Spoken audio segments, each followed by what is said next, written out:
I'm Sharon Goldberg. I'm an internal medicine physician. I've practiced medicine for 21 years, and my background is mostly academic internal medicine, hospital-based, clinical research, and medical education.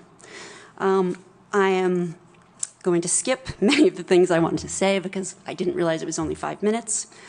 Wireless radiation has biological effects, period. This is no longer a subject for debate when you look at PubMed and the peer-reviewed literature. These effects are seen in all life forms: plants, animals, insects, microbes. In humans, we have clear evidence of cancer now. There is no question.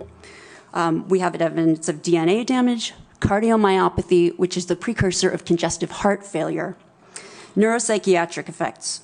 So 5G is not a conversation about whether or not these biological effects exist. They clearly do.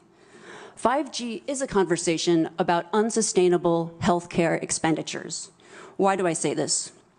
We've been sitting on the evidence for EMR and chronic disease for decades. And now we are seeing all these epidemics appearing.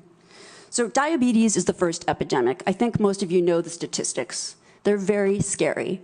1 in 3 American children will become diabetic in their lifetime, and if they're Hispanic females, the number is 1 in 2.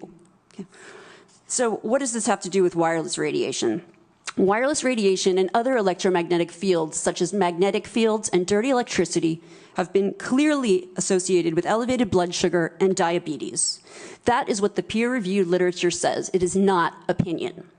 The closer you live to a cell tower, the higher your blood glucose.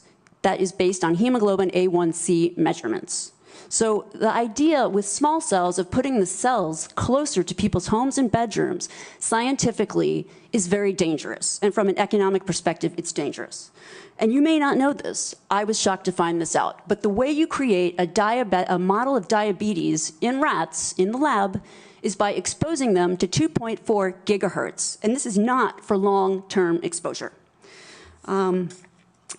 So I don't have time to talk about the costs, but the huge problem with diabetes really is chronic kidney disease. End-stage renal disease, the worst complication of diabetes, leads to hemodialysis. Hemodialysis is an automatic qualification for Medicare. And if you don't qualify for Medicare, we still have to dialyze the patient. And the state ends up paying in many different instances. So renal failure is 1% of Medicare, but it takes up 7% of all Medicare expenditures. I don't have time to talk about this anymore, but once again, so the other epidemics that clearly link from the science with electromagnetic radiation are related to mental health. And this is straight from PubMed. This isn't my opinion, this is science. Dr. Goldberg, for those of us who aren't physicians, what is PubMed? I'm sorry. It's just it's our National Library of Medicine. This is where you would go. This is just the peer-reviewed literature. So we have 3 epidemics that clearly, they're essentially one epidemic. We have deterioration of mental health in the United States. And if you look really at the science, what does it show? And these epidemics are our suicide epidemic, epidemics in violent, shootings, and the opioid epidemic. And I don't have 5 minutes is not the time to talk about this. This is in the peer-reviewed literature. I have a file to submit for the record, but these are facts. These are things that have just been glossed over by the wireless industry, and I really don't have time to talk about them in 5 minutes. I wish I did.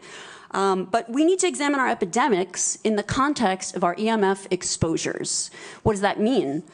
That means that the CDC, tracking these epidemics, we need to start measuring how much radiation are people being exposed to. And before we roll out 5G, and this means there are 4 kinds of electromagnetic fields that we know are harmful to human health. So radio frequency radiation, magnetic fields, dirty electricity, and electric fields, okay? Our exposure, any given person, and all humans are affected by EMFs. Our given exposure has nothing to do with the research that my colleagues are going to cite. with the National Toxicology Program.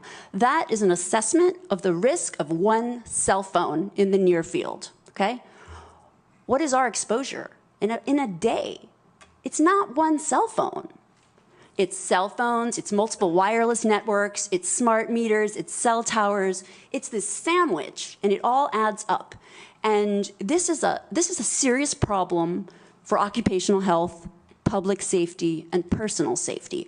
And I feel that it's irresponsible to be even talking about the Internet of Things and rolling out a new untested technology when we're not even measuring what are our current exposures from the current networks.